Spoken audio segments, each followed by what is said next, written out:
Thanks a lot, Bernd, for this kind introduction. I have to disappoint you. Number one, the Haus der Kulturen der Welt is not a museum, at least not in a classical sense. If you are interested in that, we could discuss that later on. And second, I'm not going to speak about my work at the house, but about different projects. And I really understand my role so that I provide an example and, of course, will give some theoretical hints. And then we have the philosopher who is going to destroy the example. I will speak about a project I did 2 years ago when I worked for 5 years in Mexico City. When I arrived in Mexico, I was investigating what could be an important issue for the city, and I came up, it's not astonishing probably when you know the city of Mexico, with the issue of water, which is of course at the same time a very highly discussed international topic, one of probably the most urgent problems we have in the 21st century. And from my point of view, the challenge was not to treat this theme as a universalistic theme, but to contextualize it in the context of Mexico City.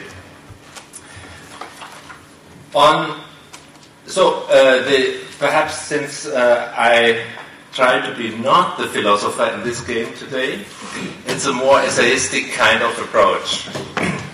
On February the 2nd, 2003, I watched the news on TV in our house in Guayacan, a southern district of Mexico City.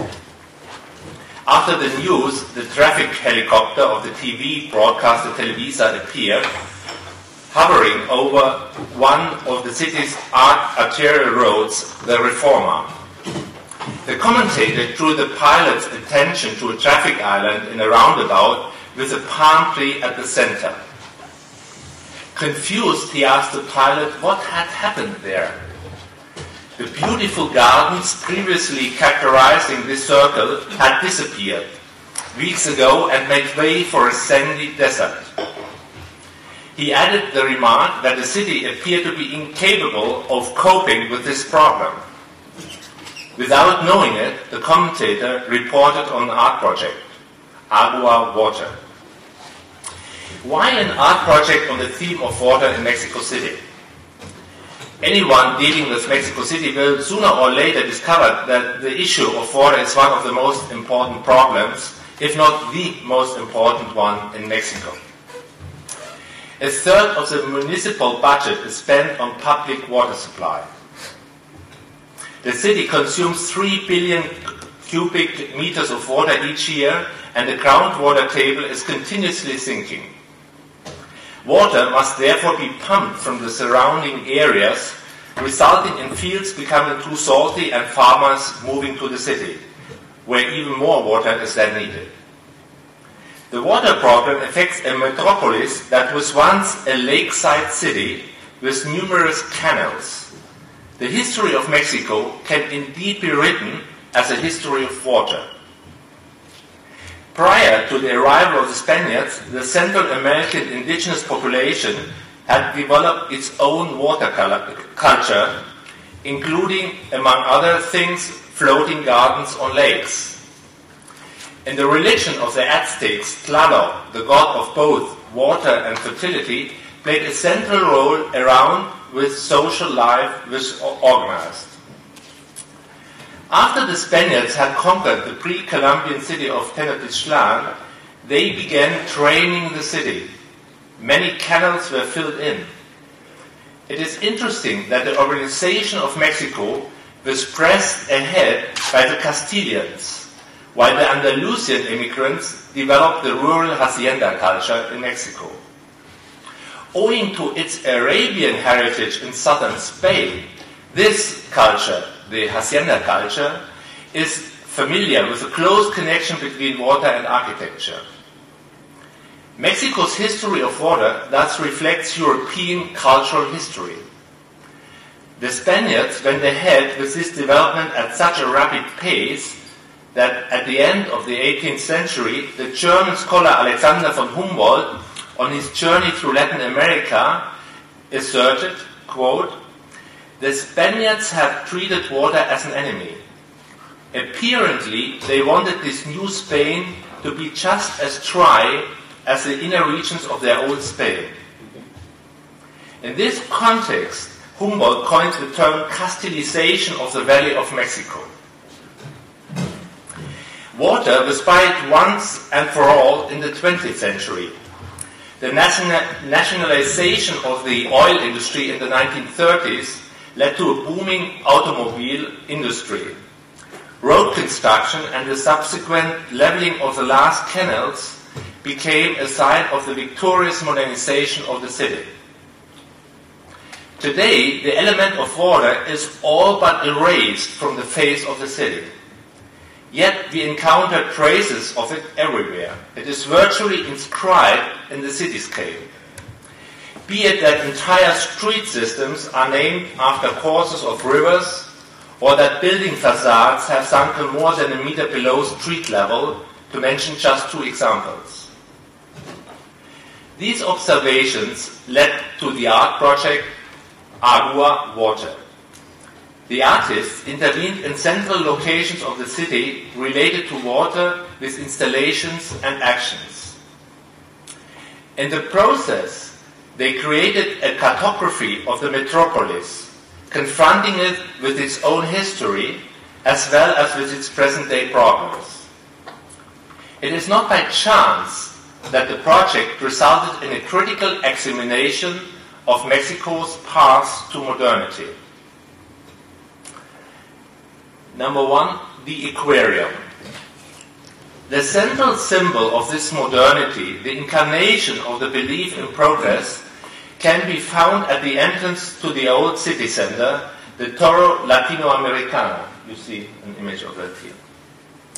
Measuring 171 meters in height, it was long the city's highest structure. Thanks to a hydraulic tub, which counts as a masterwork of engineering, it withstood even the most severe earthquakes. On clear days, of which there aren't many due to the air pollution, the visitor who makes it to the top of the tower has an overview of the city. Beneath the viewing platform, then comes upon an installation making up for the vista of a grey concrete jungle.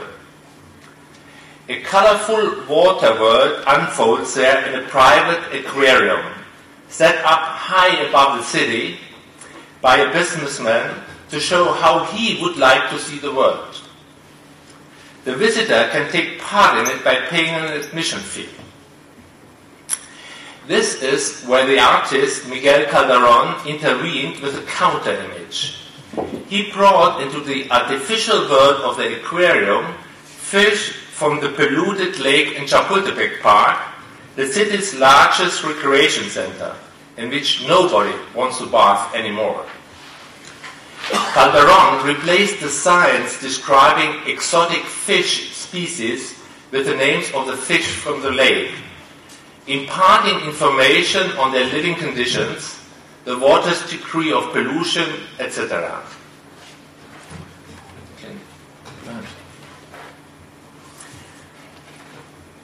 With this action, Calderon inserted the reality of public space into the separated artificial world of a private space.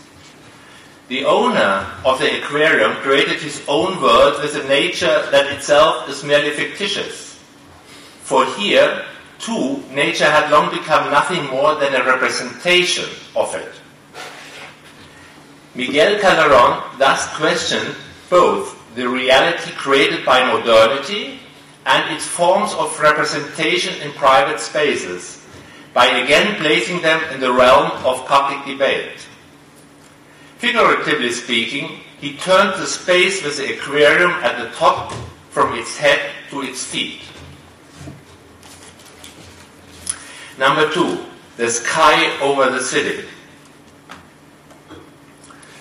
In Mexico City, as in many other cities around the world, private capital not only determines development on the ground, but also in the sky.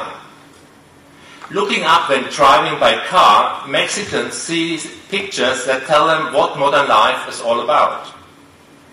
Between earth and sky, huge advertising billboards present the world of commodities that decisively shapes the lives of Mexicans. Among these images are products that substantially contribute to water pollution. The world of images in the sky prevents people from looking to the ground. Christian Jankowski chose these billboards as the medium of his project. He conducted interviews with water experts, but he was less interested in their expertise than in their everyday understanding and treatment of water. One of his other major concerns was to reconnect knowledge that has become isolated during the course of modernity to the practice of everyday life. This is derived from the fundamental experience of modernity that specialized knowledge systems has become so detached from context of action that it has lost its relevance to action for those directly affected, and is thus no longer available in public space. Jankowski is interested in the interrelation of these knowledge systems and life. What are the motives that drive scientists on? Statements such as aesthetics can be a help were made in these interviews. Jankowski condensed them to slogans and passed them to the designers, who in a dialogue with the artist then developed the picture language of the billboards. These sentences effected a break with advertising aesthetics that exploits the world of imagination associated with water. Just another one. Language interrupted the consuming absorption of the visual world of commodities. Direct individual consumption was thus open for a public discourse. Number 3, the Garden of Paradise. Although the privatization of property has increased in Mexico City in the recent years, urban space is to a large extent still characterized by the state's understanding of nation and modernity, whose myth of origin goes back to a revolution. It is therefore not by accident that many street names are reminders of this history of revolution. For example, the Reforma, one of Mexico's magnificent boulevards. And this leads me back to the helicopter experience mentioned at the beginning. People driving along the Reforma encounter on the median strip a number of monuments commemorating Mexico's glorious past. Only one place sticks out, in the center of which the mentioned palm tree stands, decorated normally with beds of flowers, blooming all year around. This is where the... Oh, sorry. Here's something missing. No. This is where the city created a picture of flourishing nature alongside the images of becoming a nation. In the municipality's project of adapting modernity, characterized by broad streets, nature is attributed its place as a project of representation. It is frozen to an image.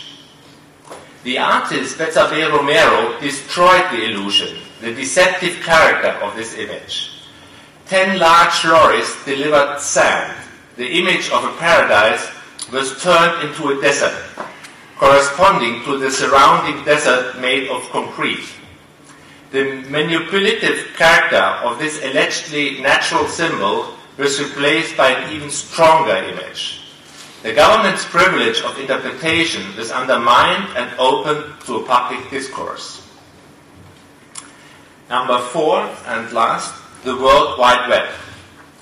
Arcangel Constantini's project visualized the detachment of knowledge from concrete experience inherent to the project of modernity. It doesn't go. Is our technician? Okay, sorry. He confronted the inhabitants of the Valley of Mexico, the Chilangos, with their natural history, which is part of their cultural history. He placed the valley's oldest still living species, the axolotl, a kind of salamander that lives both in water and land, in an aquarium which he exhibited in one of the city's busiest metro stations. Here, the victors of the Chilango struggle for survival were able to look through a window and observe their counterpart threatened by extinction. The artificiality of the situation, we only experience nature indirectly, was demonstrated in another window in which one saw one's own image. The wandering viewer was thrown back on himself via the internet. The examination of the natural environment turned into a virtual observer situation that confronted the audience stepping out of the metro.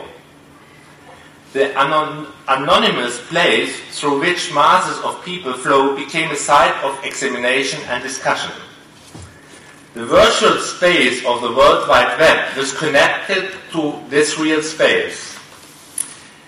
The World Wide Web constantly provided information on the axolotl situation, while simultaneously showing this, observing it. I would like to conclude with two remarks. Number one, the history of Mexico City is also a history of colonizing water. The reappropriation of water in new, provocative images therefore contributed to its decolonization. Two processes ran in parallel. The new images again called to mind what was buried, what had disappeared. Hence they reinstated water as an issue of the public debate.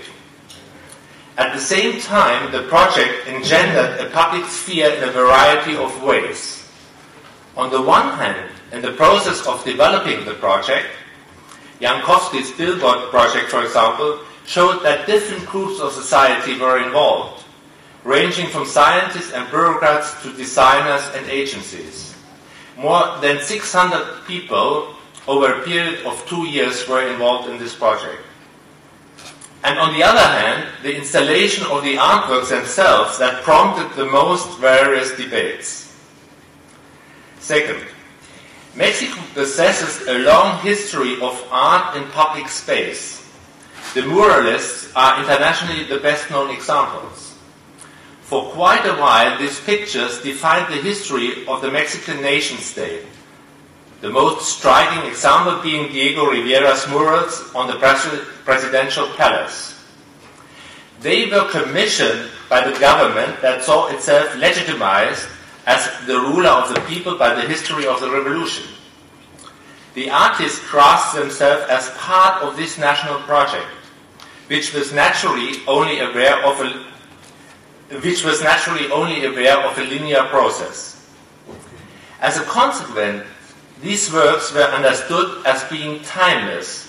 They substantially contribute defining the cityscape. Our project, in contrast, only lasted 2.5 months. It was based on the insight that not only one, but many stories can be told in the city.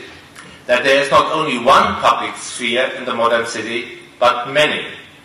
In this sense, you could say that the project was challenging the modern narratives of the city, opening it up for new ways of representation.